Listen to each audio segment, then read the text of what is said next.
Good day and welcome America and beyond. I'm Tom Donahue for Tom Donahue Reports and the briefing. Yes, more on Epstein. And this is not about, I can't get enough. It's not about salacious gossip. It's not just scandals, as in like page 6 of the New York Post or ET, Entertainment Tonight, or Hard Copy, or this one or that one. It has to do with the fact that this is reality based. This is serious stuff. This is deeply concerning. It's not going away. And Trump is not helping himself. But then again, you start looking at the circumstantial evidence and really the evidence of a serial enabler. Now, many of the MAGA followers, and many are very good people, but they've been enablers of Trump. They've looked the other way. They said, well, it's the policy that matters. And when did we forego morality? When did we forego civility? When did we forego how we treat our fellow man? And just like with Kristi Noem, she'll always be known as the puppy killer. Doesn't matter how much good she does as Ice Barbie.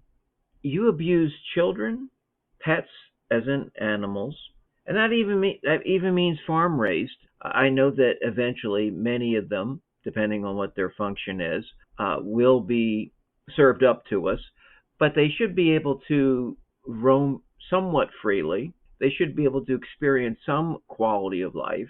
And the workers and the farmers and the livestock people, they should always be as nice as possible, not just because it's a valued commodity, but because it's a life. So that's just the way I see it, okay?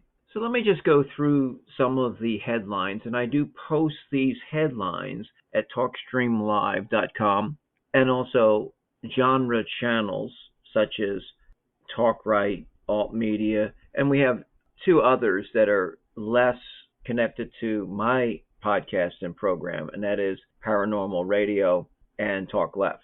But many of these articles cross over, and you'll see them as news headlines there. Now, I'm not exactly sure where I left off from the last podcast and last two or three.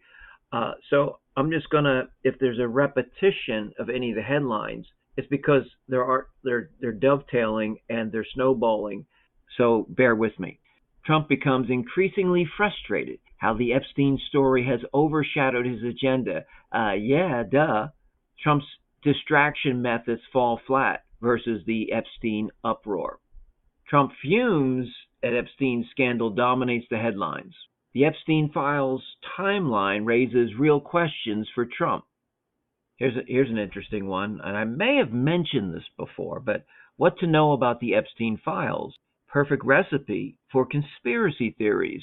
Joe Rogan, the number 1 or 2 podcaster, almost always at the top of all podcasting, calls the Epstein files case a line in the sand and rips the Trump administration for gaslighting its supporters. So that line in the sand, delving deeper into the article, it's about Trump's blasting and belittling his MAGA base. Matter of fact, Trump has called them losers and lunatics over their Epstein obsession. So he's concerned about this obsession. Well, let's look at your obsession with so many things like the fake stolen election, because it wasn't stolen.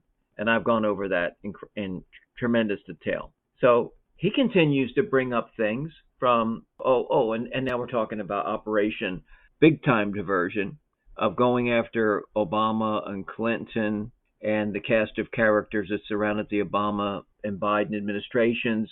And yes, I have no problem with having side-by-side, simultaneous special counsels or investigations into both of these cover-ups and scandals. So you don't have to, one negates the other, but Trump why didn't he bring this up with the DOJ and with other departments, although not everyone was so compliant with him, but it's awfully strange timing that you wait, nearly a decade to bring this up. It never pursued it legally. Matter of fact, He didn't pursue it as the president, as a private citizen, or any of his administrative agencies or offices. But now let's get all focused on Hillary and Obama. And remember, Trump is the same guy after he beat Hillary, and he did win that election. Heinous Hillary, the hellish one, that said after his election, "Oh, we shouldn't go after her. She suffered enough."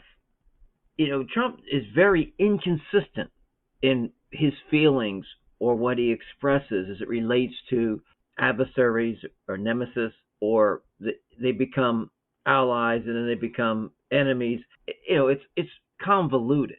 Another article here, Trump turns against the right-wing media and his own supporters over Epstein. Another article, the FBI has secret Epstein prison tape with no missing minutes. Interesting. Here's Trump saying Epstein stole abuse survivor from his Mar-a-Lago club spa. Now, are they like property? Like you just steal like a wallet? Or talk about objectifying. Now, this survivor who recently committed suicide, the survivors of that family were just horrified that Trump would refer to her as like stolen property. Yeah, property. Mm-hmm.